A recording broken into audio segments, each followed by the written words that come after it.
Hi there, I'm going to show you how to replace the battery on this key fob. This is out of a 2019 GMC Sierra, and here's what you need. You need your new battery. This takes a 2032, and you can get these on Amazon. They're inexpensive, and there's a link below in the description that'll take you right there. And then also a small screwdriver like this is helpful. Not absolutely mandatory, but can be useful. All right, so what you want to do is first remove this portion here. So press down on that and pull out your emergency key. Once you have that out, take that and push right here and then pry it up kind of like that. Once you have that done, you've got access to the battery there.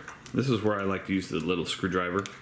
Pop that out right there and take your new battery. This goes positive side down. Put it in right there. Squeeze this back together and insert your key, and you're all set to go. Thanks so much for watching. Make sure you hit that thumbs up button.